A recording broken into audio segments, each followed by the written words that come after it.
మన పాపాలు పోతాయేమో అన్నట్టుగా కంస సంహారాయ నమః, రావణ మర్దనాయ నమః. పూలతో ఆయనను పూజించే సమయంలో, తులసీ దళాలతో శ్రీరామచంద్రుడిని పూజించే సమయంలో, కుంకుమతో అమ్మవారిని పూజించే సమయంలో మహిషాసురమర్దిన్యై నమః. అమ్మవారు తర్వాత వస్తుంది, కానీ మొట్టమొదట మహిషాసురుడు వస్తాడు. చండముండ ఘాతిన్యై నమః, మహిషాసురమర్దిన్యై నమః. లోకంలో ఎంతమంది రాక్షసులుగా వ్యవహరింపబడ్డారో వాళ్ళందరినీ కూడా మనం స్మరించకుండా పూజలే చేయలేము. దేవతల యొక్క నామాలనే మనం ఉచ్చరించలేము. అందుకనే మార్కండేయ పురాణంలో ఒక మాట చెప్పినాడు వ్యాస భగవానుడు, మహిషం పూజయేత్ పశ్చాత్, మహిషాసురుణ్ణి పూజించాలి అని అన్నాడు. వాడు అసురుడు కదా, వాడినెందుకు పూజించాలి అని అంటే, ఏన ప్రాప్తం సాయుజ్యమీషయ, ఏ అమ్మవారి యొక్క అనుగ్రహాన్ని పొందివాడు మోక్షాన్ని పొందినాడో, ముక్తిని పొందినవాడు మూర్ఖుడు ఎట్లా అవుతాడయ్యా? అందుకని విరోధం అంటూ పెట్టుకున్నట్టయితే ఎవరితో పెట్టుకోవాలి అని అంటే, ఎల్లయ్యతో పుల్లయ్యతో పెట్టుకోకూడదు, మహాత్ములతో విరోధం పెట్టుకోవాలి. రావణ కంసాదులు ఎవరైతే ఉన్నారో జగత్ సృష్టికర్త అయినటువంటి పరమాత్మతో వాళ్ళు విరోధం పెట్టుకొని ఈనాడు మనందరి చేత కీర్తింపబడుతూ ఉన్నారు. అందుకని పార్వతీదేవి ఇప్పుడు అడుగుతూ ఉన్నది, రామకథను వివరించినావు, రావణాసురుడు అంత బలాఢ్యుడై, శ్రీరామచంద్రుడు అంత కష్టపడి లంకా నగరానికి వచ్చి యుద్ధం చేసేంతటి సామర్థ్యం గలవాడావాడు, అసలు వాని పుట్టుక ఏమిటి, వాని పూర్వోత్తరాలు ఏమిటో చెప్పవయ్యానంటే చెప్పడం ప్రారంభించింది. ఒకనాడు శ్రీరామచంద్రుడు అయోధ్యలో సీతాసమేతుడై ఉండగా, పట్టాభిషేకమైన తర్వాత కొన్నాళ్లకే ఆశ్రమాల్లో ఉండేటువంటి ఏ ఋషివర్యులు ఉన్నారో వాళ్ళంతా కూడా శ్రీరామచంద్రునికి కృతజ్ఞత చెప్పడం కోసమై వచ్చినారు. వందలాది మంది, అందరికీ అనుమతి లభించినది, లోపలికి వచ్చినారు. శ్రీరామచంద్రునికి దీర్ఘదండ ప్రణామం చేసి, మా అందరి అదృష్ట విశేషం వలన మేఘనాథాది రాక్షసులంతా కూడా సంహరింపబడ్డారయ్యా అన్నాడు. అందులో అగస్త్యుడు ప్రధానమైనటువంటి వ్యక్తి. శ్రీరామచంద్రునికి సందేహం కలిగినది, ఇదేమిటయ్యా, రావణాది రాక్షసుల యొక్క సంహారం జరిగినది, మేమంతా అదృష్టవంతులము అని అనడానికి బదులు మేఘనాథాది రాక్షసులందరూ సంహరింపబడ్డారు, నీ వలన భూమి యొక్క భారం తొలగిపోయినది అని అంటున్నారు.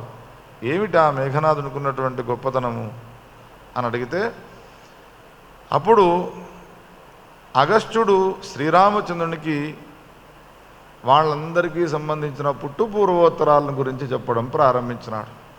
శంకరుడు పార్వతీదేవికి చెబుతున్నాడు, పూర్వకాలంలో ముల్లోకాల్లో విఖ్యాతిని గడించినటువంటి పులశ్చుడు అనేటువంటి పేరు గల బ్రహ్మదేవుని యొక్క కుమారుడు, చాలా గొప్పనైనటువంటి వేదశాస్త్ర సంపన్నుడైనటువంటి బ్రాహ్మణోత్తముడు ఆయన. తృణబిందు అనేటువంటి పేరు గల మహాత్ముని యొక్క పుత్రికను వివాహం చేసుకొని విశ్రవ అనేటువంటి పేరు గల వానికి జన్మనిచ్చినాడు. ఆ విశ్రవసుడు భరద్వాజుని యొక్క కూతురు యందు కుమారుణ్ణి కన్నాడు. వానికి వైశ్రవసుడు అనేటువంటి పేరు వచ్చినది. ఈ వైశ్రవసుడు బ్రహ్మను గురించి తపస్సు చేస్తే బ్రహ్మ ఆ వైశ్రవసునికి గొప్పనైనటువంటి పుష్పక విమానాన్ని బహుమానంగా ఇచ్చినాడు. ఆ విమానాన్ని అధిరోహించి లోకాలన్నీ కూడా సంచారం చేస్తూ ఉండేవాడు. ఇట్లా ఉంటూ ఉండగా ఈ విశ్రవసుని కుమారుడైనటువంటి ఏ వైశ్రవసుడున్నాడో రాజ్యాన్ని పరిపాలించాలనేటువంటి కోరిక కలిగినది. తండ్రి గారి సమీపానికి వెళ్ళి అడిగితే, అయ్యా నేను ఏ రాజ్యాన్ని పరిపాలించాలి, విమానం ఎక్కి ఇటు అటు తిరుగుతూ కూర్చుంటే ప్రయోజనం లేదు కదా అంటే, అప్పుడు లంకా నగరము ఇదివరకు రాక్షసుల చేత పరిపాలింపబడేది, అది ఇప్పుడు ఎవరూ లేకుండా పోయినది, అందుకని నీవెక్కడికి వెళ్ళి లంకా నగరాన్ని పరిపాలించురా అని అనగానే వెళ్ళినాడు. పుష్పక విమానంతో సహా అక్కడికి వెళ్ళి లంకా నగరాన్ని పరిపాలన చేయడం ప్రారంభించినాడు. సరిగ్గా అదే సమయంలో సుమాలి అనేటువంటి పేరు గల వాని కూతురు కైకసి అమ్మాయితో సహా ప్రయాణమే వెళుతూ విశ్రవసుని యొక్క ఆశ్రమంలో ఆ మహాత్ముడిని చూసినాడు. విశ్రవసుని చాలా గొప్పనటువంటి తేజస్సంవలితుడైనటువంటి ఆయన సమీపానికి వెళ్ళి నీవు సంతానాన్ని యాచించవే అన్నాడు కూతురును. అప్పుడు కైకసి విశ్రవసుని సమీపానికి వెళ్ళి నాకు సంతానాన్ని అనుగ్రహించండి అని అడిగినది. అది సంధ్యాకాలం. అసురవేళలో ఈ కోరికను నీవు కోరినావు, ఇది సరైనటువంటిది కాదు అని ఎంత నిషేధించినప్పటికీ కూడా ఆమె కోరిక ఏమాత్రము వదలకుండా కోరడంతో అనుగ్రహించినాడు. అసుర వేళలో నీవు భోగాన్ని అనుభవించినావు కావున నీకు పుట్టేటువంటి ఏ కుమారులు ఉన్నారో వాళ్ళు అసురులు పుడతారు చెప్పినాడు. రావణం కుంభకర్ణంచ, మొట్టమొదటివాడు రావణాసురుడు, రెండవవాడు కుంభకర్ణుడు. ఆ తర్వాత 3 అమ్మాయిలు పుట్టినారు, క్రౌంచి, శూర్పణఖ, కుంభీనసి.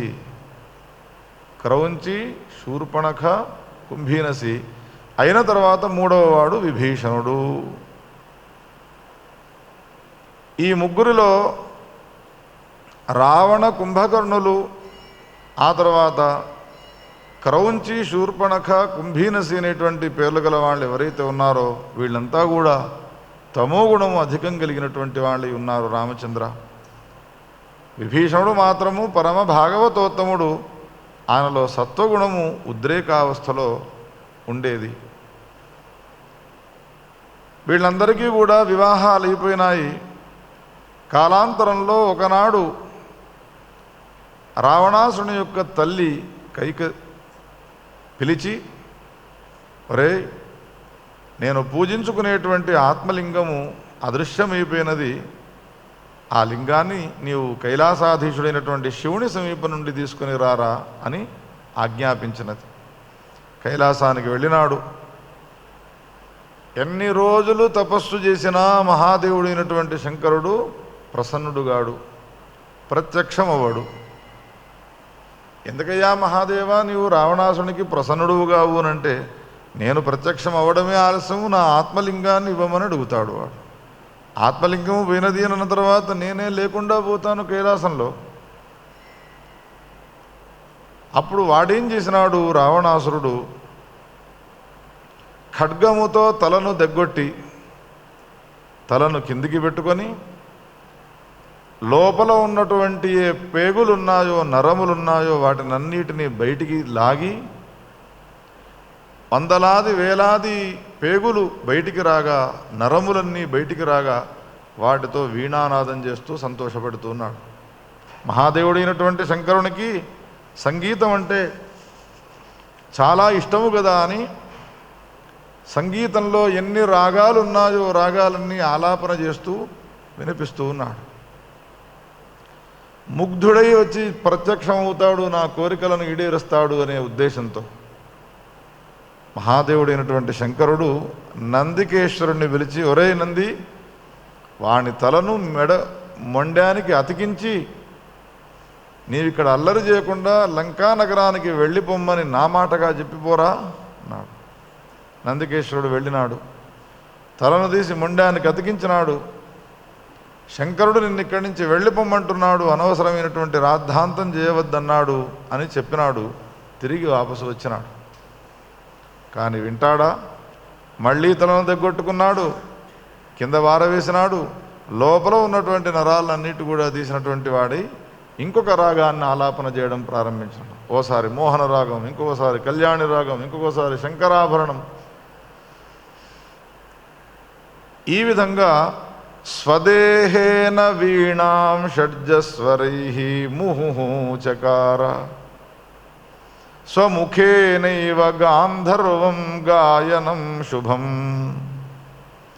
మళ్ళీ నందికేశ్వరుడిని ఆదేశిస్తే నందికేశ్వరుడు వెళ్ళి ముఖాన్ని అంటించి ఇక్కడ అల్లరి చేయవద్దంటున్నాడు మహాదేవుడు, వెళ్ళిపోమన్నాడు అని చెప్పి తిరిగి వచ్చిన తర్వాత మళ్ళీ తలను దగ్గొట్టుకుంటాడు. ఇట్లా 1 కాదు 2 కాదు 10 మార్లు తలను దగ్గొట్టుకుంటాడు. లోపల ఉన్నటువంటి నరాలను బయటాక లాగుతాడు. వీణను మీటినట్టుగా తంత్రుల పైన వచ్చేటువంటి యొక్క ఏ శబ్దధ్వని ఉన్నదో సరిగమ పదల యొక్క అపస్వరము పోకుండా అటువంటి శుద్ధమైనటువంటి గానాన్ని చేస్తూ ఉన్నాడు. ఈ విధంగా 10 సార్లు చెప్పంపినప్పటికీ కూడా నందికేశ్వరుని యొక్క మాటను లక్ష్య పెట్టకుండా కైలాసశిఖరంలో ఉన్నటువంటి వాడి సమీపానికి తప్పనిసరి పరిస్థితుల్లో వెళ్ళవలసి వచ్చినది మహాదేవుడైనటువంటి శంకరుడు. వెళ్ళి వాడు కోరుకున్నటువంటి ఏ కోరిక ఉన్నదో ఆ కోరికను ఈడేర్చినాడు, వరాలను అనుగ్రహించినాడు, ఆత్మలింగాన్ని తీసి ఇచ్చివేసినాడు. నిన్న మనం కథలో విన్నాము. తర్వాత ఆత్మలింగాన్ని విష్ణుమూర్తి ఏ విధంగా దాన్ని నేలపైన స్థాపించినాడు. స్థాపించిన తర్వాత మళ్ళీ పైకి తీయడానికి వీల్లేక విశ్వ ప్రయత్నం చేసి ప్రయత్నం విఫలమైపోయి నెత్తిగొట్టుకొని గోవు యొక్క కర్ణము వంటి ఆ క్షేత్రమును గోకర్ణ క్షేత్రము అని అంటారు. అక్కడి నుండి మళ్ళీ తిరిగి వచ్చినాడు. ఆత్మలింగాన్ని మాత్రము తల్లికి సమర్పించలేకపోయినాడు. ఇత్యాది కథను నిన్న మనం విన్నాం. గృహీత్వా స్థాపితం పూర్వం రావణోపి గృహం యయౌ. పనిలో పనిగా ఆత్మలింగముతో పాటు నీ భార్యను కూడా ఇవ్వమని అడిగినాడు. అప్పుడు పార్వతీదేవిని ఇచ్చివేసినాడు శంకరుడు. విష్ణుమూర్తిని పార్వతీదేవి ప్రార్థించగా విష్ణుమూర్తి వచ్చి రావణాసురునితో అన్నాడు, శంకరుడు భార్యను ఇవ్వమనగానే ఇచ్చినాడు అనుకుంటున్నావయ్యా? శంకరుని నిజమైన భార్యను పాతాళలోకంలో ఉంచి అబద్ధాల భార్యను నీకు ఇచ్చినాడు. ఈ మాట యందు విశ్వాసాన్ని నుంచి శంకరుని భార్యను శంకరునికిచ్చి పాతాళంలో ఉన్నటువంటి మయుని పుత్రిక అయినటువంటి మండోదరిని వివాహం చేసుకొని వెళ్ళిపోయినాడు. ఒకనాడు కైకసి కొడుకులనందరినీ కూడా పిలిచి కుంభకర్ణుడిని విభీషణుణ్ణి,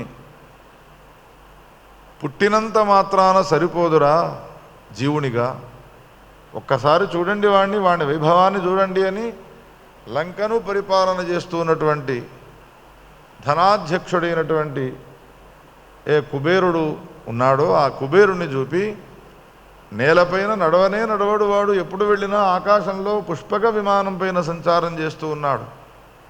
జీవితం అంటే అట్లా ఉండాలి. ఏమి జీవితం రా మీది అని 3 కొడుకులను నిందించి ఇతరులతో పోలికను పోలుస్తూ ఉంటే సహించలేక ఈ 3 కూడా తల్లికి నమస్కారం చేసి అరణ్యాల్లోకి వెళ్ళి భయంకరమైనటువంటి తపస్సు చేయడానికి పూనుకున్నారే పార్వతి. దివ్యవర్ష సహస్రంతో ధూమాహారో దశానన. ఆకలైనప్పుడల్లా కొంచెం పొగ తాగుతూ తపస్సు చేసినాడట. ధూమాహారం. 1000 సంవత్సరాలు గడిచిపోయినది, అయినా భగవంతుడైనటువంటి బ్రహ్మదేవుడు ప్రత్యక్షం కావడం లేదు. అప్పుడేం చేసినాడు, ఒరలో ఉన్న ఖడ్గముతో తలలనన్నిటిని కూడా కత్తిరించుకుంటూ అగ్నిహోత్రంలో బారవేసినాడు. బ్రహ్మదేవుడు ప్రత్యక్షం కావలసి వచ్చినది. నీకేం వరం కావాలనో కోరుకోనంటే మరణం లేనటువంటి వరాన్ని నాకు ఇవ్వమని అన్నాడు. పుట్టినవాడికి మరణం తప్పదు, అటువంటి వరం కాకుండా ఇంకేది నా కోరుకోనంటే యక్షగంధర్వ కిన్నర కింపుర సిద్ధ సాధ్యాదుల వలన మరణం లేకుండా నాకు వరాన్నివ్వు. మరి మానవుడో అని అందించినాడు అక్కడికి. యక్షగంధర్వాదుల చేతనే నేను మరణించను అని అన్న తర్వాత అల్పుడైనటువంటి మానవుడు నన్ను ఏం చేస్తాడు గనక అన్నాడు. బ్రహ్మదేవుడు అంతర్ధానమైపోయినాడు. ముల్లోకాలను తన స్వాయత్త పరుచుకున్నాడు. ఏ లోకాల్లో ఏ విశేషమైనటువంటి వస్తువులు ఉంటాయో వాటిని అన్నింటినీ కూడా తెచ్చుకున్నాడు. లంకా నగరానికి వెళ్ళినాడు. ఏ కుబేరుడు రాజ్యాన్ని పరిపాలించేవాడో వాని విమానాన్ని లాక్కొని వాణ్ణి వెళ్ళగొట్టినాడు. కైలాస శిఖరానికి వెళ్ళినటువంటి కుబేరుడు మహాదేవుడిని శరణాగతి పొందితే, మహాదేవుడు ఇబ్బంది పడకురా, నేను ఈశాన్య దిక్కులో ఉంటాను, నీకు ఉత్తర దేశంలో అలకా అనేటువంటి పేరు గల ఒక నగరాన్ని నిర్మించిస్తాను, ఇక్కడ నీవు హాయిగా ఉండు, వానితో ఎందుకు నీవు పోరాడతావు అని తన సమీపంలోనే ఆ కుబేరుణ్ణి ఉంచుకున్నాడు. అందుకనే మన దక్షిణ దేశంలో కన్నా ఉత్తర దేశంలో ఉండేటువంటి శివాలయాలు ఉంటాయో ఆ శివాలయాల్లో శివుని సమీపంలో ఒక విగ్రహం ఉంటుంది. అయ్యా ఇదేం విగ్రహము అని అడిగితే ఇది కుబేరుని యొక్క విగ్రహము అని అంటారు. ఇప్పుడు ఒక్కసారి శంకరుణ్ణి అడుగుదాము, శంకర ఈ కుబేరుణ్ణి ఎందుకు నీవు దగ్గర పెట్టుకున్నావు అని అంటే శంకరుడు అంటాడు, నా దగ్గరికి వచ్చేటువంటి ఏ భక్తులు ఉంటారో ఆ భక్తులంతా కూడా మేము దరిద్రులమై ఉన్నాము, మాకు ధనాన్ని ఇవ్వండి, మాకు ఐశ్వర్యాన్ని ఇవ్వండి, మాకు రుణ బాధలను తొలగించండి అని వస్తే నా దగ్గరేం ఐశ్వర్యం ఉన్నది కనుక నేను తినేది విషాన్ని, అశలం గరలో కట్టుకునేవి నెత్తురుగారేటువంటి తోలు, మెడలో వేసుకునేటువంటివి పాములు, కనీసం నూనె పెట్టుకుందామంటే నూనె లేక నెత్తులో ఉన్న వెంట్రుకలన్నీ జడలు గట్టిపోతున్నాయి. అందుకని నాకే ఐశ్వర్యం లేదు అన్న తర్వాత నా సమీపానికి వచ్చిన వాడికి ఏం ఐశ్వర్యం ఇవ్వగలుగుతాను? అందుకని నా స్నేహితుడైనటువంటి కుబేరుని దగ్గర ఉంచుకొని, వాడు కష్టాల్లో ఉన్నాడయ్యా, నన్ను శరణాగతి పొందినాడు, ఓ 1,00,000 రూపాయలు వాడికి వచ్చేట్టుగా అనుగ్రహించు అని కుబేరునికి చెబితే ఆ కుబేరుడు మనకు వరాలను ఇస్తూ ఉంటాడు, ఐశ్వర్యాన్ని ఇస్తూ ఉంటాడు. అందుకని సన్నిధానంలో ఉంచుకుంటాడట మహాదేవుడు. దిక్పాలత్వమను ప్రాప్య శివస్య వరదానతః. ఆ తర్వాత ఏం చేసినాడు రావణాసుడు? విద్యుజ్జిహ్వుడు అనేటువంటి పేరు గల వానికి శూర్పణఖనిచ్చి వివాహం చేసినాడు. దండకారణ్యాన్ని రాసిచ్చినాడు బావగారికి. ఆ తర్వాత తన బంధువులైనటువంటి ఖరదూషణాదులు అనేటువంటి పేరు గల వాళ్ళను నా చెల్లెలైనటువంటి శూర్పణఖకు మీరు ఎప్పుడూ కూడా సంరక్షకులై ఉండండి అని వాళ్ళను నియోగించినాడు. ఆ తర్వాత కుంభీనసి అనేటువంటి పేరు గల అమ్మాయిని మధు అనే పేరు గల దైత్యునికిచ్చి వివాహం చేసినాడు. మధువనం అనే పేరు గల వనాన్ని బావగారికి రాసిచ్చినాడు కన్యాదాన సాద్గుణ్యార్థమై. ఖడ్గజిహ్వుడు అనేటువంటి పేరు గల వానికి క్రౌంచి అనే పేరు గల చిన్న చెల్లెనిచ్చి పెళ్లి చేసినాడు. పరలంక అనేటువంటి పేరు గల ప్రదేశాన్ని ఆ అమ్మాయికి రాసిచ్చినాడు.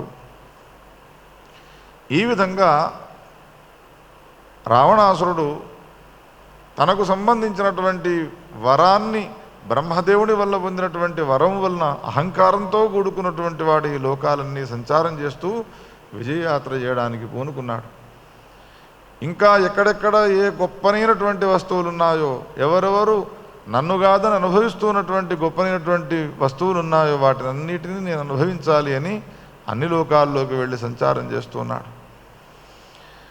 ఒకనాడు రంభ కనిపించినది, చాలా సౌందర్యవతి. అకస్మాత్తుగా ఆ రంభను తీసుకొని వచ్చి భోగాన్ని అనుభవించినాడు. తర్వాత కుబేరుని యొక్క కుమారుడైనటువంటి నలకూబరుని సమీపానికి వెళ్ళి రంభ ఈ వృత్తాంతాన్ని చెప్పినది. రావణాసురుణ్ణి చూస్తేనే నాకు వెగటుగా ఉండినది, కానీ నన్ను తీసుకొని వెళ్ళి బలవంతాన అనుభవించినాడు అనగానే అప్పుడు ఆ నలకూబరుడు కోపానికి వచ్చినటువంటి వాడి రావణాసురునికి ఒక శాపం పెట్టినాడు. ఏ అమ్మాయిని నీవు తీసుకొని వెళుతావో ఆ అమ్మాయి అంగీకరించకపోయినట్టయితే, అంగీకరించని సమయంలో నీవు బలాత్కారం చేసినావు అనంటే నీవు మరణింతువుగాక అని శాపాన్ని పెట్టినాడు. ఆనాటి నుండి వీడు చాలా బుద్ధిమంతుడైనాడు రావణాసుడు. ప్రాణాల మీద భయంతో ఏ లోకానికి వెళ్ళి అమ్మాయిలు ఇష్టపడి తీసుకువచ్చినా ఆ అమ్మాయిలను ఇంట్లో అంతఃపురాల్లో ఉంచుతాడు. ఆమెకు ఇష్టమైన నాడే నేను వివాహం చేసుకుంటాను, ఆమెతో భోగాన్ని అనుభవిస్తాను అని ఉంటూ ఉంటాడు. అందుకనే సీతాదేవిని తీసుకొని వచ్చినాడు కానీ ఆమెను బలవంతం చేయలేదు. కారణం ఏమిటి అంటే నలకూబరుని యొక్క శాపం వలన. అద్యారభ్య దశాస్యశ్చేద్ విరక్తాం స్త్రియముత్తమాం హఠాత్ భోక్ష్యతి చేత్ తర్హి క్షణమాత్రాన్మరిష్యతి. ఆలస్యమే లేకుండా ఒక క్షణకాలంలోనే వానికి మరణం అనేటువంటిది వస్తుంది అనే భయంతో వాడు అమ్మాయిలను తీసుకువచ్చేవాడు కానీ ఎవరిని కూడా అనుభవించేవాడు కాదు. ఇది జరిగిన తర్వాత కొన్నాళ్లకు ఇంద్రునికి ఈ విషయం తెలిసినది.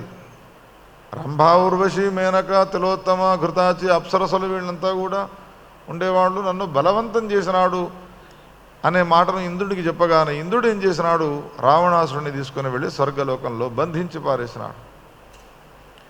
ఒక అమ్మాయికి ఇటువంటి అన్యాయం చేస్తావా నీవు అని బంధిస్తే తన కుమారుడు అయినటువంటి మేఘవాహనునికి ఈ విషయం తెలిసినది.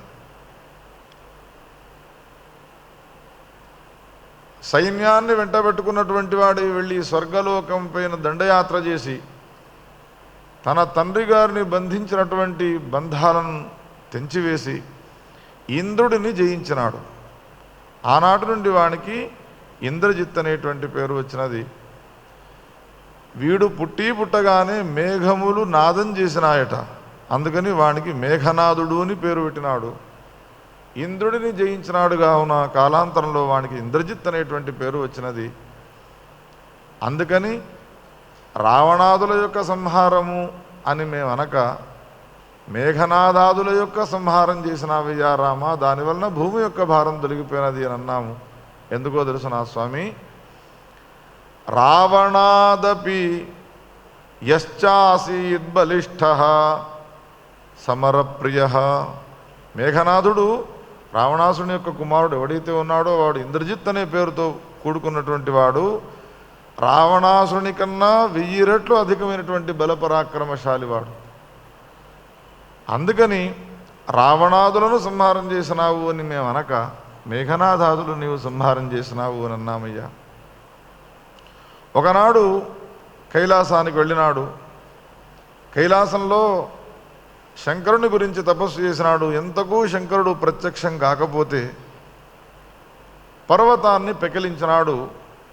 పార్వతీదేవి భయపడితే ఆమెకు మేలును చేయడం కోసమే మహాదేవుడు ఏం చేసినాడు, ఒక్కసారి కాలుతో పర్వతాన్ని నొక్కినాడు. వేళ్ల పైన పడిపోయినది, వేళ్ళు చితికిపోతూ ఉన్నాయి, నెత్తుర్లు గారుతూ ఉన్నాయి. ఆ సమయంలో నందికేశ్వరుడు వాడిని సమీపానికి పరిగెత్తుకుంటూ వెళ్ళి, ఏమయ్యా కైలాసంలో ఎంత ప్రశాంతంగా ఉంటాం మేము, అల్లరి చేసే ప్రమథగణాలున్నా కానీ పార్వతీ పరమేశ్వరులకు ఇబ్బంది కలగకుండా మేము అరణ్యాల్లో తిరుగుతూ ఉంటాము. అటువంటి ప్రశాంతమైన వాతావరణంతో కూడుకున్నటువంటి ఈ కైలాసంలో మా తల్లి అయినటువంటి పార్వతీదేవికి భయాన్ని కలిగింపజేస్తావా? శంకరుడు ప్రసన్నుడు కాలేదు అన్నంత మాత్రాన పర్వతాన్ని ఎత్తడమేనా, కైలాస పర్వతాన్ని? తన పని నెరవేరలేదు అనంటే ఈ అల్లరి చేసే లక్షణాలు ఎవరికి ఉంటాయి అంటే కోతులకు ఉంటాయి. అందుకని చంచలమైనటువంటి స్వభావంతో కూడుకొని నీవు కోతి చేష్టలు చేసినావు కావున అనతి కాలంలో నీవు వానరుల చేత సంహారాన్ని పొందుదువుగాక, నీ మరణానికి వానరుల యొక్క సహాయము అవుగాక అని నందికేశ్వరుడు రావణాసురుణ్ణి శాపం పెట్టినాడు. ఎంత గొప్పనైనటువంటి స్థానాన్ని ఆక్రమించి ఇంద్రాది దేవతలను గడగడలాడించినాడో రావణాసురుడు, అన్ని శాపాలు కూడా పొందినాడే పార్వతి వాని యొక్క అహంకారంతో.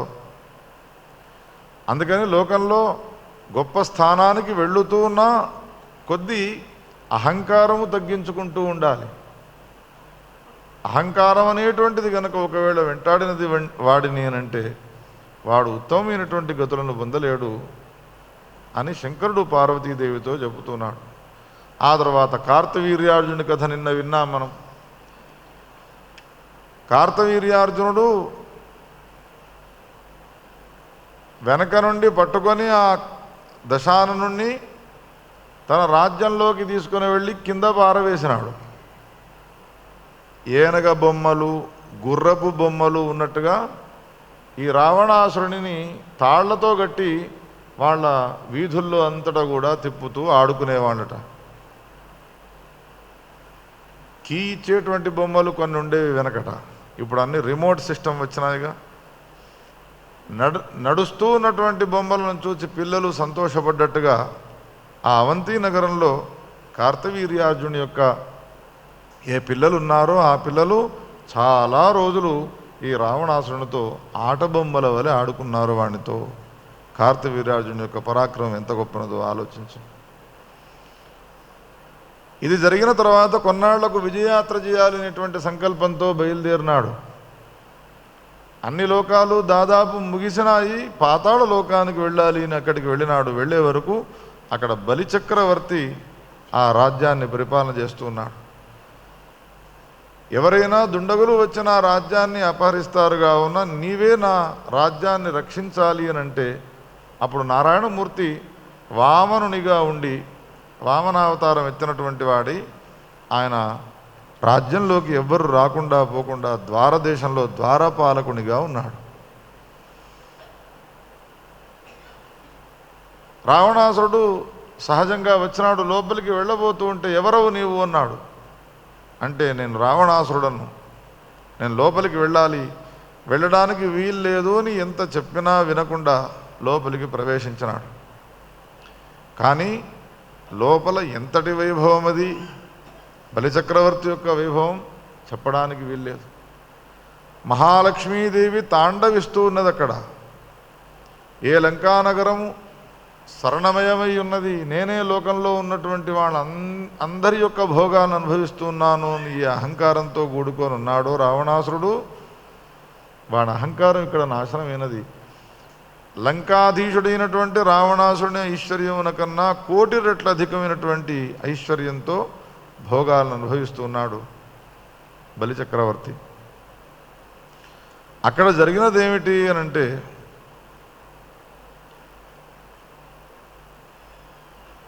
ఒక బంతితో ఆటలాడుతూ ఉన్నాడు. ఆటలాడుతూ ఉంటే బంతి జారిపోయి కింద పడ్డది దూరాన.